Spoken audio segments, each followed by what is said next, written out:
गोवा का पुर्तगाली viceroy Francis de टेओरा Conde de Alore बड़े गर्व से बोला, अब क्या कर लेगा संभाजी। अगर वो अक्लमंद है तो गोवा की तरफ आने की भूल नहीं करेगा। अगर उसने इस तरफ आने की जुर्रत की तो मैं उसे इस अपने शानदार अरबी घोड़े के पैरों तले ही कुचल डालूंगा। और इतना कहकर उसने अपने प्यारे तगड़े अरबी घोड़े का चुम्बन लिया और उस घोड़े की अयाल वो प्यार से सहलाने लगा। धड़ाम-धूड़ आवाज के बड़े बड़े धमाके हो रहे थे। ताकतवर पुर्तगाली तोपें पोंडा के किले की तटबंदी पर आग बरसा रही थी। पुर्तगाली बंदूकें पोंडा के किले पर गोलियों की बारिश बरसा रही थी और यह वाइसराय फ्रांसिस हंसते हंसते पोंडा के किले की चरमराती दीवारें देख रहा था। गोवा के पोंडा किलों की दीवारों का पुर्तगाली तोपों ने काफी बड़ा नुकसान कर दिया था। हर एक तोप का गोला दीवार से कुछ और पत्थर गिरा रहा था। अब बस कल तक यह दीवारें टिक नहीं पाएगी, ढह जाएगी और इस किले पर पुर्तगाली निशान लहराएगा, इस बात का फ्रांसिस डी टेओरा को पूरा यकीन था। 1 नवंबर 1683 का वो दिन था। उस वक्त मराठों के स्वराज्य को निगलने के लिए कई लाखों की भारी भरकम फौज और बड़ा खजाना लेकर मुगल बादशाह आलमगीर औरंगजेब खुद दक्कन में आया था। किसी अजगर की तरह वो घात लगाए बैठा था। औरंगजेब ने गोवा के पुर्तगालों के साथ मराठों के खिलाफ अपना गठबंधन बना लिया था। मुगलों से गठबंधन बन जाने के बाद पुर्तगालों का धाड़स बहुत बढ़ गया था। ओल्ड गोवा की जुआबेट पणजी के पास पुर्तगालों की राजधानी थी। उसके पास ही मांडवी नदी थी और मांडवी नदी के उस पार थोड़ी ही दूरी पर पोंडा का किला स्थित था। दूरदृष्टि वाले छत्रपति शिवाजी महाराज ने 1675 में पुर्तगालों पर दहशत जमाने के लिए इस किले को अपने कब्जे में कर लिया था। पुर्तगाल राजधानी पणजी से बिल्कुल नजदीक रहने वाला यह पोंडा किला बीते 8-9 सालों से पुर्तगालों के आंखों में चुभ रहा था। औरंगजेब के दक्कन मुहिम से पोंडा किला और आजू बाजू के मराठी इलाकों में कब्जा जमाने के लिए पुर्तगालों के लिए बहुत बढ़िया मौका था। पोंडा किले पर बहुत ही कम मराठी सैनिक तैनात थे।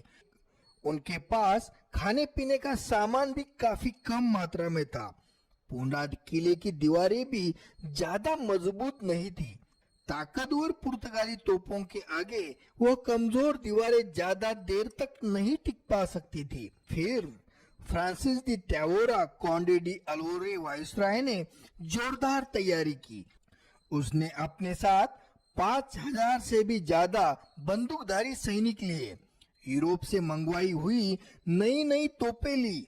कुल 20,000 की बड़ी फौज लेकर उसने मांडवी नदी पार की और मराठों के इलाके में घुस गया। पुर्तगालों के पास गोला बारूद की भी बिल्कुल कमी नहीं थी। अपनी यूरोपियन बंदूकें और यूरोपियन तोपों पर उनको बड़ा ही घमंड था।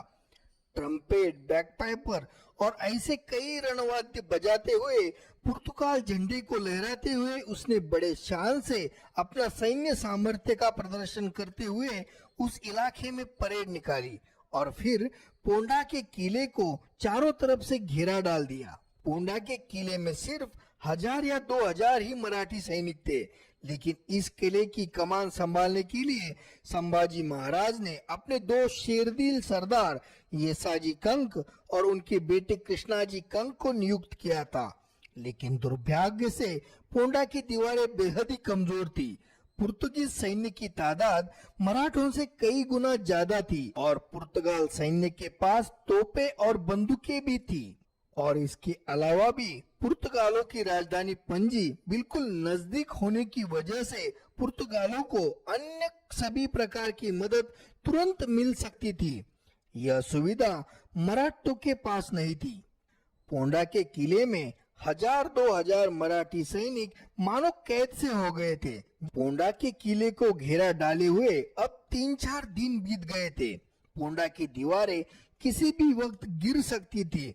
अंदर के मराठी सैनिक पोंडा किले को बचाने की जी तोड़ मेहनत कर रहे थे और बाहर बैठे पुर्तगाल सैनिक हंस रहे थे। किले की दीवारों की दुर्दशा देखकर वाइसराय बड़ा खुश हो गया था। अपने सफेद तगड़े और उम्दा घोड़े पर सवार होकर वह खुशी से इधर उधर अपने एक सैन्य अधिकारी के साथ घूम रहा था। वो बड़ी खुशी से बोला, क्या करेंगे अब मरहट्टे, क्या कर लेगा वो संभाजी। बस अब कुछ घंटों की बात है और यह दीवारें अब गिर जाएंगी। जल्द ही पुर्तगाल निशान इस किले पे लहराएगा। इस पर उसका सैन्य अधिकारी बोला, सर, हमारे जासूसों ने यह पक्की खबर लाई है कि संभाजी कुछ 5-6 हजार घुड़सवारी फौज लेकर पोंडा को बचाने आ सकता है। हमें सतर्क रहने की जरूरत है। इस पर फ्रांसिस डी टैवोरा कॉन्टे डी अल्वोरे बोला, 20,000 की बड़ी फौज, 5-6 हजार यूरोपियन बंदूकें, 70-80 तगड़ी नई यूरोपियन तोपे, बेतहाशा गोला बारूद हमारे पास है। इसके अलावा मांडवी नदी के उस पार हमारी राजधानी है। वहां से हम और भी जितनी चाहे उतनी फौज और सामान मंगवा सकते हैं। क्या उखाड़ लेगा संभाजी अगर आया भी तो। और तुम्हें तो हमारी तलवारबाजी की महारत मालूम है। बिजली की तरह चलती है हमारी तलवार और तीर जैसा दौड़ता है हमारा घोड़ा। और फिर से कॉन्टे डी अल्वोरे ने बड़े ही प्यार से अपने घोड़े का चुम्बन लिया और उसके आयाल को फिर से सहलाने लगा। वाइसराय ने बड़ी जिज्ञासा से अपने सैन्य अधिकारी से पूछा, जरा मुझे यह बताओ, ये संभाजी कैसा है लड़ने में? क्या उसे मेरी तरह शानदार तलवारबाजी आती है क्या? क्या मेरी तरह तेज घोड़ा वो दौड़ा सकता है? इस पर उस पुर्तगाली सैन्य अधिकारी ने बड़ी गहरी सांस ली और वह बोला, सर, संभाजी तलवार चलाने में बड़ा माहिर है। वह घोड़े को भी बहुत तेज भगाता है। घोड़े के साथ वह कैसे कैसे करतब करता है, इसकी बहुत सी कहानियां लोगों में फैली है। कुछ लोग तो ऐसे कहते हैं, बेहद तेजी से दौड़ते हुए घोड़े को अचानक एक ही पैर पर संभाजी 180 डिग्री में घुमा सकता है। और कुछ लोग तो ऐसा भी कहते हैं कि घोड़े की लगाम दांतों में पकड़कर दोनों हाथों में भारी वजनदार तलवारें लेकर संभाजी लड़ता है। सुना है कि ढाल का उपयोग संभाजी बहुत ही कम बार करता है। दोनों हाथों में 2 तलवार लेकर मैदान में उतरा संभाजी दुश्मनों के लिए किसी यमराज से ज्यादा खतरनाक होता है, ऐसा लोग मानते हैं। इस पर पुर्तगाली वाइसराय बड़े जोर से हंसा। यह सब कई सुनाई बातें हैं। लोग तो जो मुंह में आए वो बक देते हैं। अब दांतों से लगाम पकड़कर दोनों हाथों में 2 तलवार लिए घोड़े पर सवार कोई भला कैसे लड़ सकता है? कोई भी योद्धा गति, बैलेंस और लड़ाई, इन 3 चीजों को एक साथ कैसे संभालेगा? ये सब बिल्कुल अफवाहें हैं। ये संभाजी सिर्फ एक बार मेरे सामने आना चाहिए, तो इस फ्रांसिस डी टैवोरा कॉन्टे डी अल्वोरे का जलवा मैं उसे दिखाऊंगा। अपने घोड़े के पैरों तले में उसे कुचल डालूंगा। लेकिन मुझे पूरा यकीन है, अगर उस संभाजी में जरा भी अकल बाकी होगी तो इस तरफ वो बिल्कुल मुड़ेगा भी नहीं और भूल से इधर आया तो जिंदा नहीं बचेगा। और पुर्तगाली वाइसराय अपनी तलवार को नचाते हुए अपने घोड़े पर सवार होकर इधर उधर कुछ ऐसे ही टहलता रहा। अब सूरज ढलने लगा था। दिन भर आग उगलती हुई पुर्तगाली तोपें अब थोड़ी देर के लिए शांत हो गई थी। वाइसराय के अल्पोपहार का समय हो गया था। वाइसराय अपने फौज के काम से बेहद ही खुश था। तभी अचानक उसे ढोल, नगाड़े और ताशों की जोरदार आवाजें सुनाई दी। मराठों की रणसिंहों की आवाज बड़े जोर जोर से आ रही थी। हर हर महादेव की युद्ध घोषणाएं गूंज रही थी। सभी सैनिक उस आवाज की ओर देखने लगे। धूल का एक बड़ा सा बादल हवा में उठा था। उसके साथ ही कोई कल्पना भी नहीं कर सकेगा, इतनी तेज गति से मराठी घुड़सवार तेजी से दौड़ते हुए आ रहे थे। दूरबीन उठाकर क्या हो रहा है यह देखने के लिए फ्रांसिस डी टैवोरा कोशिश करने लगा, लेकिन इतने कम समय में भी वो दौड़ते हुए घोड़सवार इतने पास आ गए कि अब दूरबीन लगाने की भी जरूरत नहीं थी। आगे का दृश्य देखकर फ्रांसिस डी टेहोरा हिल गया। 50-50 की कतारें बनाकर मराठी घुड़सवार बेहद तेज गति से पुर्तगालों पर टूट पड़ने के लिए आ रहे थे। सबसे आगे की कतार में रहे घोड़े और उन पर सवार मराठी घुड़सवार सैनिक भी शरीर से हट्टे कट्टे और विशालकाय थे। मराठों के अचानक हुए इस हमले से और उनकी तेज गति से पुर्तगाल सैन्य गड़बड़ा गया, बौखला गया और हड़बड़ी में बंदूकबाज पुर्तगाल सैनिकों ने आगे आकर बंदूकें दागकर गोलियों की बौछार कर दी। लेकिन उन सारे घुड़सवारों के शरीर पर और उनके घोड़ों के शरीर पर भी लोहे के मजबूत कवच पहने हुए थे और इसी कारणवश गोलियों की बौछार का भी उन पर कोई असर नहीं हुआ। हर एक घुड़सवार के हाथ में भारी भरकम हथियार थे। गदग, खड़ग, खांडा, तोप, शमशीर, विटा ऐसे कई वजनी हथियार हाथों से घुमाते हुए और चिल्लाते हुए वो तेजी से आ रहे थे। पिछली कतारों में दौड़ रहे घुड़सवार धनाधन भालों की अचूक बौछार कर रहे थे। उन भालों की मार से पुर्तगाली सैनिक फटाफट मरकर नीचे गिर रहे थे और अगली कतार के मध्य में रहे हट्टे कट्टे मजबूत शरीर के छत्रपति संभाजी महाराज सचमुच अपने घोड़े की लगाम दांतों में पकड़कर और दोनों हाथों में दो मोटी भारी लंबी तलवारें लेकर वो जोर जोर से घुमाकर आ रहे थे। संभाजी राजे अपने शरीर पर लोहे का बहुत ही भारी कवच पहने हुए थे। सर पर लोहे से ही बना हुआ एक जीरे टोप था। ग्रीक पुराणों में जिस हरक्यूलिस देवता का वर्णन है वही हरक्यूलिस देवता मानो लोहे का कवच पहनकर घोड़े पर सवार होकर आ रहा है, ऐसा प्रतीत हो रहा था। किसी सुनामी की तरह मराठी फौज पुर्तगालों पर टूट पड़ी। अगली कतार में रहे मराठी घुड़सवारों ने केवल 2 ही मिनट में सैकड़ों पुर्तगाली सैनिकों को गाजर मूली की तरह काट कर रख दिया। उन्होंने पुर्तगाली सैनिकों को तलवार उठाकर वार करने के लिए या फिर बंदूकों में नई गोलियां भरने के लिए भी वक्त नहीं दिया। जिन पुर्तगाली सैनिकों ने तलवार से हमला करने के लिए अपने हाथ खड़े किए, उनके वह हाथ वैसे ही कटकर हवा में उड़ गए। बंदूकों में गोलियां भरने की कोशिश करने वाले पुर्तगाली सैनिकों के सर कटकर हवा में उछलने लगे। अचानक हुए उस जोरदार यलगार ने पुर्तगाल सैनिक पूरी तरह हिल गए थे।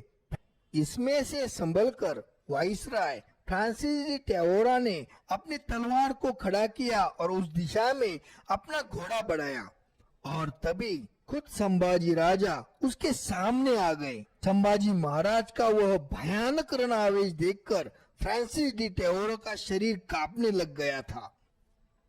फिर भी उसने संभाजी महाराज पर हमला करने के लिए तलवार उठा ली, लेकिन पलक झपकने से पहले ही संभाजी महाराज की तेज भारी तलवार उस पर गिरी। इस भीषण विकट परिस्थिति में ही फ्रांसिस डी टेहोरा ने अपने चीते जैसा फुर्तीलापन और चुस्तपन दिखाया।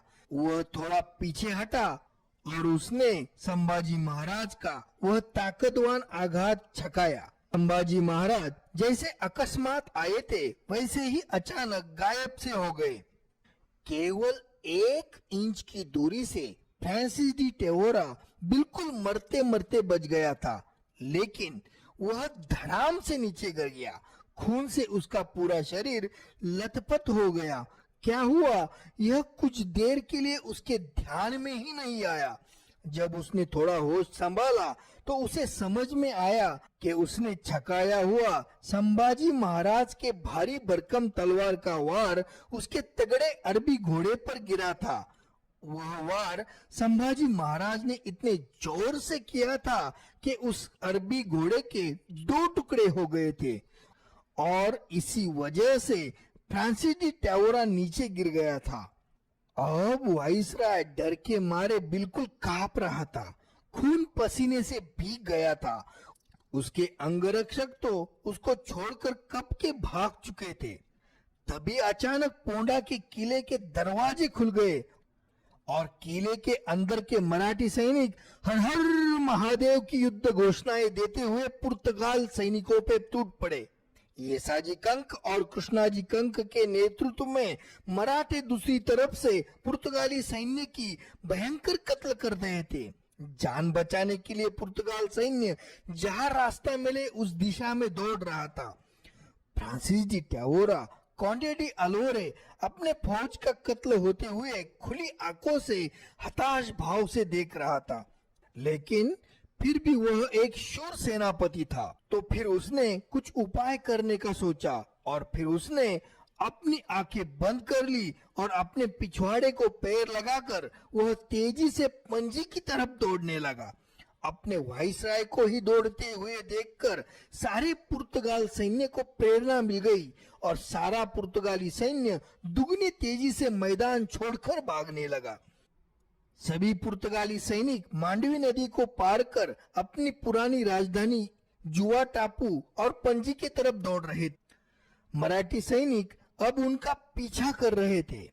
अब सारे मराठे पुर्तगालों की राजधानी में घुसकर उस पर अपना कब्जा जमा लेंगे ऐसा ही लग रहा था, लेकिन अब अंधेरा होने लगा था और कुदरत ने पुर्तगालों की मदद की। मांडवी नदी में भरती के कारण पानी की सतह बढ़ गई थी।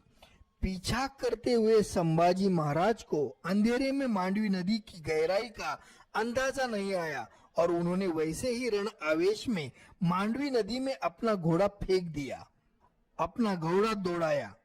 तभी उनके अंगरक्षक खंडो बल्लाल ने प्रसंगावधान दिखाया और घोड़े को वापस लाया और मराठों ने मांडवी नदी को उस वक्त पार नहीं किया। डरा हुआ Portuguese viceroy Conde de Alvor Francis de Tavora अपने राजधानी के किले में छिपकर सारे दरवाजे बंद कर कर चुप गया।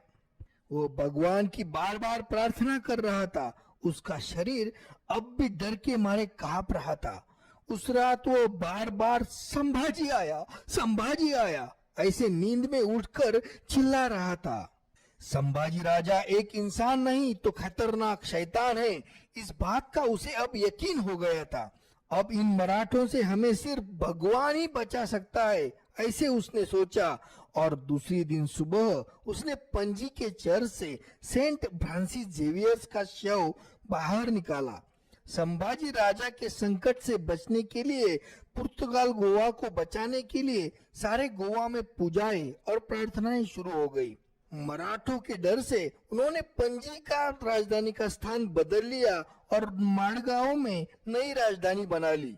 इस घटना के बाद अगले 1-2 महीनों तक मराठों की फौज गोवा में तहलका मचा रही थी। पुर्तगाल सैनिकों की लड़ने की इच्छा शक्ति ही खत्म हो गई थी। पुर्तगाल सैनिक मराठों के आगे अपने हथियार डालकर जान बचाकर भाग रहे थे। पूरे गोवा पर अब संभाजी राजा का ही कब्जा हो जाएगा, ऐसा ही चित्र बन रहा था। लेकिन उसी वक्त मुगलों ने स्वराज्य के कई महत्वपूर्ण ठिकानों पर जोरदार हमला किया। संभाजी महाराज को मजबूरन गोवा की बेहद ही कामयाब मुहिम को आधा अधूरा छोड़कर स्वराज्य की रक्षा करने के लिए वापस जाना पड़ा। सेंट फ्रांसिस जेवियर के शव ने फ्रांसिस डी टैओरा पर अपनी कृपा बरसाई थी और उसी समय से ओल्ड गोवा में संभाजी महाराज के वापसी के दिन महोत्सव मनाया जाता है। अगर संभाजी महाराज को अपनी गोवा की मुहिम को पूरी करने का मौका मिलता तो आज हिंदुस्तान का इतिहास कुछ अलग होता।